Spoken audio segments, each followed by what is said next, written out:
So we are now in the big room. So this is our largest room. It's about 30 by 50 feet. It has been the site of community gatherings since 1993. So 19 years of dances, most of them twice a week. Behind me is a mural that was a community project orchestrated by Willow Arlena and Bob Winter. And what I'm standing on is perhaps the world's only solar heated sprung wood dance and yoga floor. And so this is an experiment that has actually gone very well. So we'll talk about that a little bit. We had to come up off the slab floor from the hall 1.5 inches. So we had to put in a little ramp here. And we marked the edges of the ramp with walnut.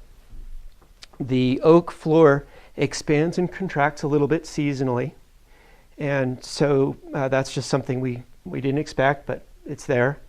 But it does pretty well.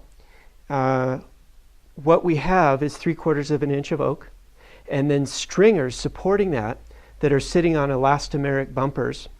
And then the whole thing, and the 3/4 inch stringer allows us to get the 5/8 PEX, which is the only significant source of heat into the building, except we do have some solar gain. We do have a wood stove should we choose to use it. We really don't use it much anymore. This room performs quite well. Under everything is a layer of reflectics. So that's thin foam. It's about 3/16 of an inch or something of foam, and then 2 layers of reflective mylar. And that keeps a lot of the radiant heat in the building envelope. The other major thing that we did as part of this was to actually cut the perimeter floor and pack it with a certain PSI rating, which is engineered, and of insulation.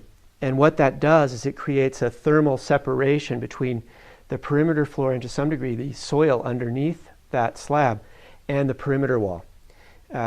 So then what we have is really isolated thermal mass.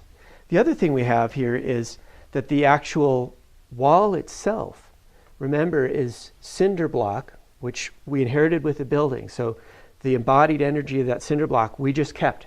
And we kept it in the building envelope. And then we put 3 inches of foam on the outside of that and a layer of stucco.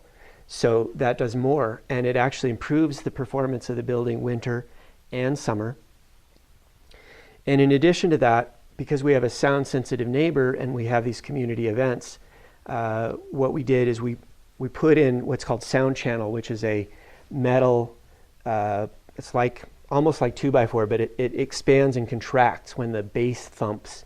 And then that's hanging the 5/8 drywall, and on top of that at the bottom we put some 1/4 inch of plywood, which just makes the surface more durable. We get a lot of people in and out of here. What we found, interestingly, is in terms of sound, that if we use amplified sound, then we can monitor that with a sound meter very precisely, whereas a drum, like a doumbek, carries low vibration sound that is harder to manage. But when we amplify the sound, we can just dial it in very precisely. Another thing relating to sound is that what we have here is a box.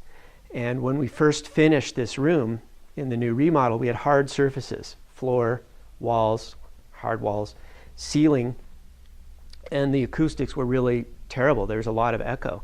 And you can imagine a box with 6 sides. What we're trying to do in terms of reducing echoing is not have more than 1 bounce of sound. 1 bounce feels right, but once you get more than 1, you begin to get those echo effects.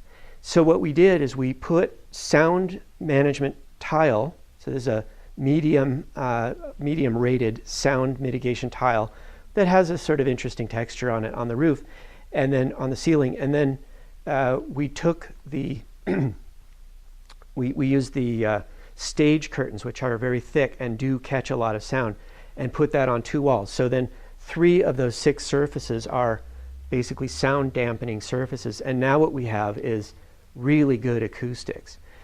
We used to have carpet on the floor, so when we put the hardwood in, it really changed the dynamics.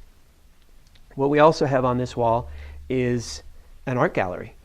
So right now we're hanging some of Jonathan's art, but every couple months or so, Jonathan organizes a new art installation. And so artists can sell their work, and it's a community interaction opportunity and an income source for us. This corner is where we have the sound equipment. This is where the DJs do their magic for the dances and other people who are doing sound management. We reconfigured this a little bit. We've added a ground line, which this old building didn't have, going out to the junction box.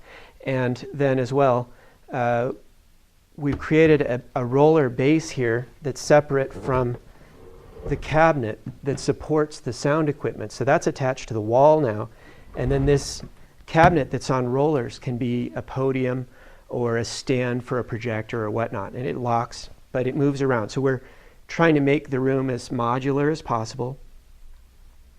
And then as well, we have a curtain. So this just hides all of this here. So we can create a certain feeling in the space. And then you can see these curtains. They do a number of things. They can stop sound from leaving the building.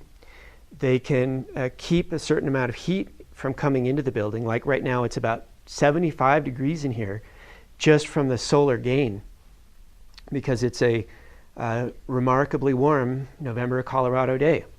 But what we have is the heat mirror windows in addition to the trombe wall, which are significant solar gain opportunities. And you can see what we have here is substantial solar gain coming into the building about this time of day.